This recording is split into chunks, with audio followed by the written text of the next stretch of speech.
everybody, it's me, Marty, Master 2010, and I am here just to say Happy New Year to all of you. And as such, as it is unfortunately coming to the end of 2017, I'd like to go over my top 5 games of 2017 so far.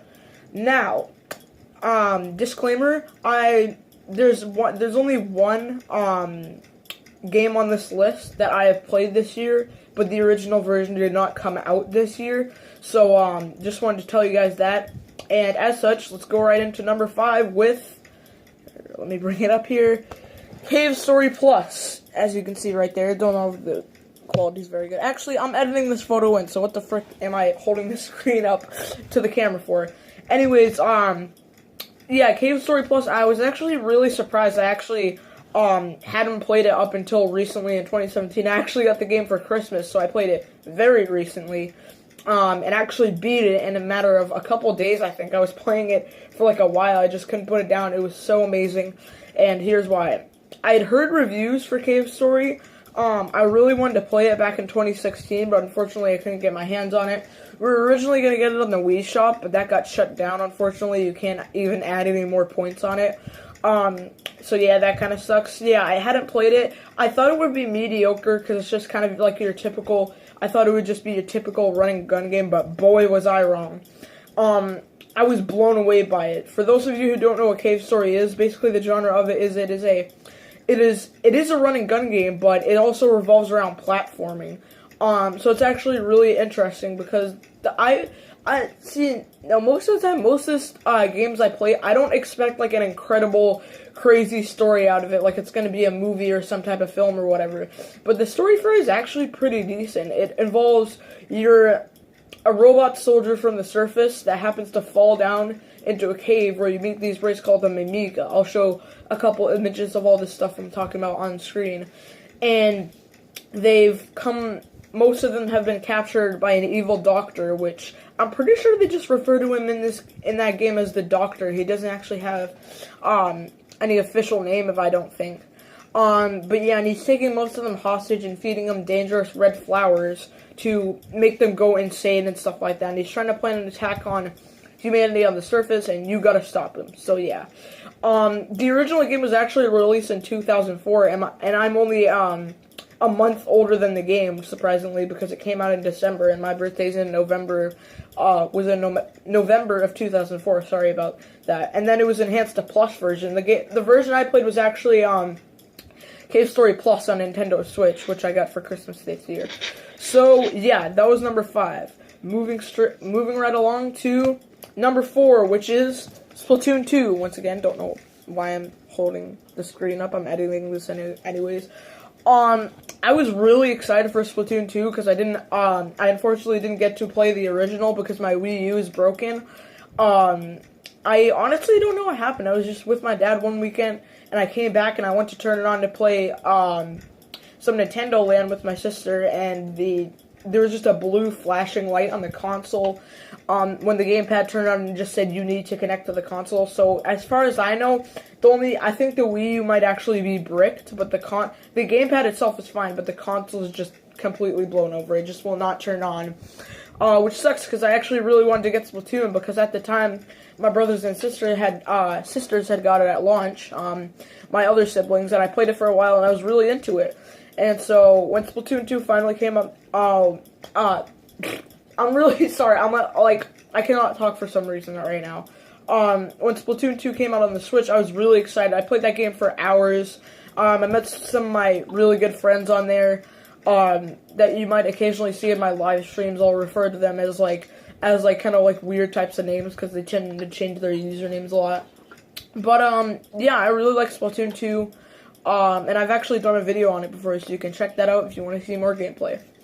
And coming in at number 3 has got to be, let me just bring it up here, Cuphead, Don't Deal with the Devil. Image is kind of small there that I'm at least putting up on the actual video. Once again, why am I holding up the screen? I'm just editing these in, I don't know.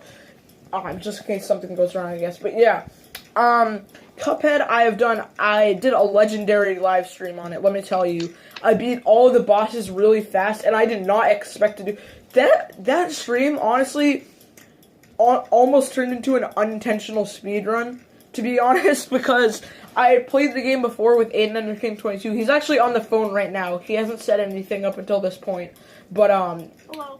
yeah, hello, he said. I couldn't get a hold of him all weekend, and I finally got a hold of him, and I didn't want to hang up just to record one video, so I just thought he might as well be on the phone. He might not say too much, but yeah, Cuphead, I did a really good live stream on. I played it before with Aiden at his house, and it was really hard. We took a lot, to be honest. We knew that the bosses in that game were hard, but it took us a lot. I mean, a lot of time to beat them. We were up almost like all night trying to beat that. Yeah, we were up all night trying to beat some of the bosses. Like Jimmy the Great was really, really hard for us. Most of the bosses just in that game. Huh? No, Beppy. Oh yeah, don't forget. We can't forget Beppy either. The reason I like Cuphead so much was because. But Wally Warbles was definitely the one we had the most trouble on. Yeah, Wally Warbles was. Cuphead actually did come out this year in 2017. So did Splatoon 2. I forgot to say, Cave Story Plus was the only game that didn't come out this year, but I happened to play. It this year. But that's not the point. The reason I love Cuphead so much is because it kind of captured that nostalgic charm. Like, I am by no means a 90s or 80s kid, but I can see another reason why most people like this game is because it's in the style of old, like 1980s, 1990s cartoons. And so I think lots of people will get a nostalgic factor for that. And to be honest, it's just a really charming game in general. They spent a lot of time on it.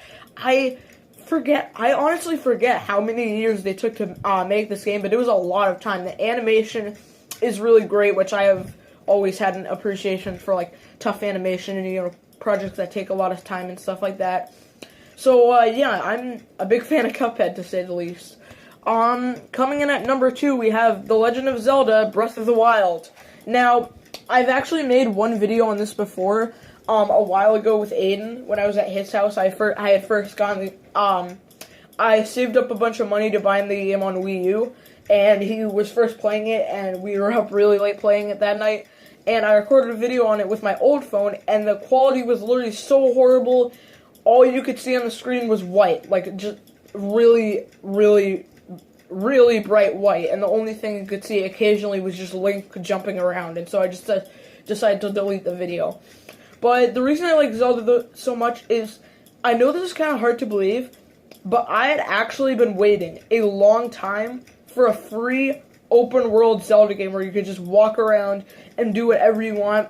I honestly didn't care what it was, but either where it was Mario or Zelda, I really wanted, like, an open-world, like, explorative Nintendo game. And Breath of the Wild at the beginning of 2017 in March definitely delivered that. And when I first got Breath of the Wild, I could not put it down at all whatsoever. We first got the Switch, I was so excited. I was playing Breath of the Wild, but I told my friends all about it. Some of my friends had also got it, like, I think a month later. I was actually lucky enough to get the Switch on launch day, which it was really hard because they were sold out in, like, a matter of, like, a day, I think. So, yeah. And I also managed to get my hands on Breath of the Wild, which was amazing, so I highly recommend that game. And, drumroll please, coming in at number 1, we got Super Mario Odyssey. Super Mario Odyssey. What did you think I was going to say? Super Mario Bros. 2? No, what are you kidding? That game was horrible. No, I'm kidding. I actually used to love that game as a kid, but, yeah, time has passed, and it really hasn't aged well. I actually, went back and played it on, I forget what it was. I think by no means I got it on Virtual Console. I think I actually still have a copy I used to have a copy on Game Boy of Super Mario Bros. 2, and Super Mario Advance. No, I actually still have it on Game Boy. It's called Super Mario Advance, but it's just a port of Super Mario Bros. 2. So yeah, I went back and played it. Wasn't exactly as good as I remembered it, but still good nonetheless. But why am I talking about Super Mario Bros. 2? This is not what the number 1 spot is. The number 1 spot is obviously Super Mario Odyssey. Now, when I first saw the trailer for this game, don't even get me started on how hyped I was. I know this game was extremely overhyped, to be honest, but I think it might have been, I think it might live up to that. Well, it already did. It lived up to the hype, to be honest. It's an open world Mario game, which sounds kind of crazy considering Mario based around platforming, but it's just amazing in its own way. It's beyond words. If you play this game and can't feel some type of like joy and emotion just come over you, then you must be just dead inside, because this game just has a magical feeling to it when you play it. And I know I'm kind of rambling off on my Mario fanboy ways here, but let me just tell you, this game is freaking awesome. And thus, it deserves the #1 spot as my favorite game of 2017. Thank you all so much for watching. I hope you have a wonderful New Year's Eve. Thank you for watching the video, I guess. I'm kind of running out of words to say here at the end. But either way, I hope you have a wonderful New Year, and I hope 2018 is great for you guys. So, as always, bye-bye. See you next time.